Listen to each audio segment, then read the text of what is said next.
Saudara-saudara, sebagai warga negara Republik Indonesia, saya ingin menyampaikan kepada bangsa ini supaya kita menjadi bangsa yang berpikir waras, cerdas, maju, dan adil di dalam hal apa?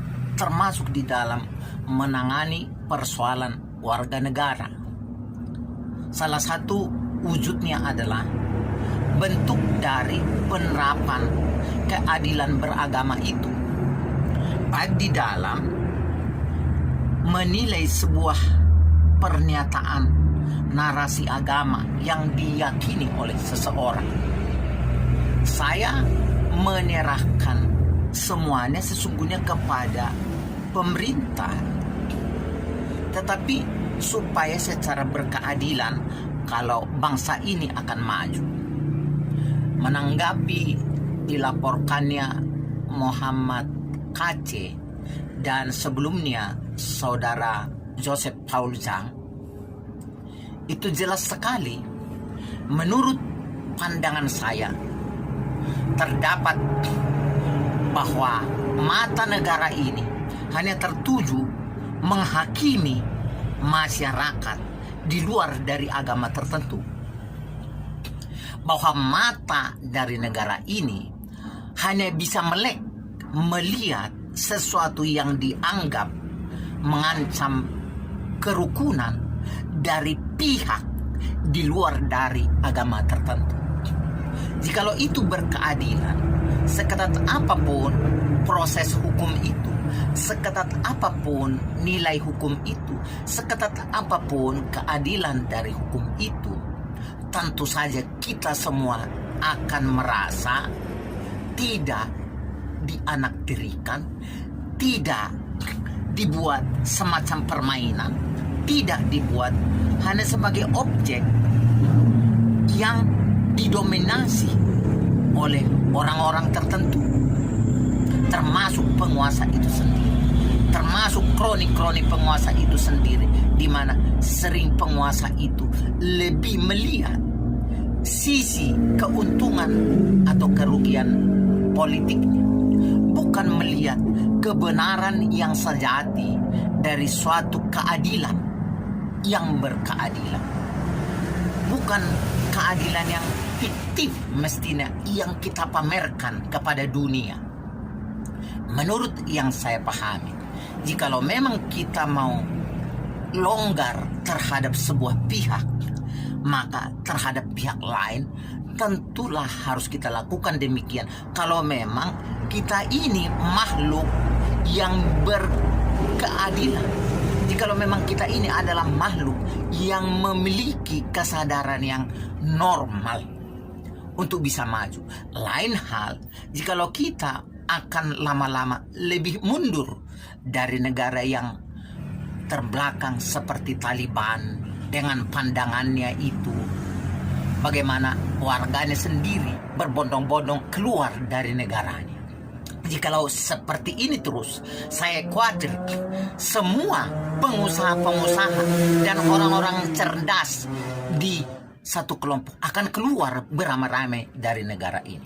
Saya sendiri, jikalau kondisi ini akan terus-menerus seperti ini, berkeyakinan bahwa orang-orang yang ingin memajukan bangsa ini akan menjadi apatis terhadap siapapun yang jadi penguasa. Apabila kondisi berpikir dan kondisi kebijakan polisi, Menkominfo, kondisi kebijakan presiden dan sebagainya, menteri-menteri agama dan sebagainya, jikalau seperti ini terus, maka negara ini saya khawatirkan akan mundur di dalam langkah yang lebih cepat. Karena apa?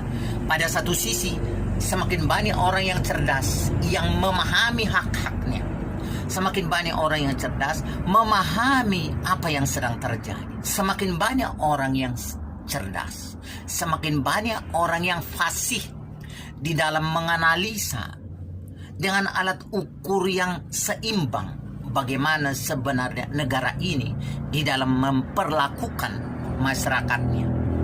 Apakah betul-betul negara ini konsisten kepada konstitusinya sendiri? Lain hal jika konstitusi negara kita ini adalah konstitusi yang memang sudah ditetapkan untuk melebihkan orang tertentu. Bahwa apabila di dalam konstitusi ada tertulis bahwa undang-undang yang seperti ini hanya berlaku di luar dari agama tertentu, di luar dari golongan tertentu, dan sebagainya. Itulah sebabnya sebagai warga negara kita menyampaikan kepada bangsa ini, kepada pemerintah yang sedang berkuasa di negara ini, agar mengevaluasi diri, agar mengevaluasi tindak tanduknya. Apakah Anda hanya berani melawan cicak dan ketakutan melawan buaya? Apakah Anda hanya menjadi manusia ketika menghadapi cicak, tetapi malah lebih kerdil dari cicak ketika Anda menghadapi buaya? Saya ulang kepada pejabat-pejabat negara ini, eksekutor hukum di negara ini, saya mau bertanya kepada hati nuranimu, apakah Anda menjadi lebih kerdil dari cicak ketika saudara menghadapi buaya? Apakah Anda menjadi lebih kerdil dari cicak ketika Anda menghadapi buaya? Apakah Anda sudah tidak jadi manusia ketika Anda menghadapi buaya? Ataukah Anda tidak memiliki solusi? Apakah Anda tidak memiliki kemampuan untuk mengatasi persoalan secara normal dan secara benar? Adalah fakta, semua bangsa yang tidak melaksanakan keadilan seadil-adilnya, secara faktual, secara terukur, sampai kepada aspek-aspek hati nurani, apabila ini tidak dikembangkan dan tidak ada perubahan yang lebih baik di dalam bangsa kita, maka bangsa ini akan menjadi bangsa yang tidak pernah maju. Bagi saya, apakah bangsa ini menjadi maju atau tidak maju, urusan saya hanyalah menyampaikan apa yang saya pandang benar sebagai warga negara yang memiliki otak, sebagai warga negara yang pernah sekolah, sebagai warga negara yang memiliki wawasan, sebagai warga negara yang melihat kebenaran. Sudah saatnya negara kita ini melihat sesuatu itu pada kebenarannya. Justru ketika kita melihat segala sesuatunya dari sisi politiknya, maka politik kita akan menjadi patung di dalam politik itu sendiri.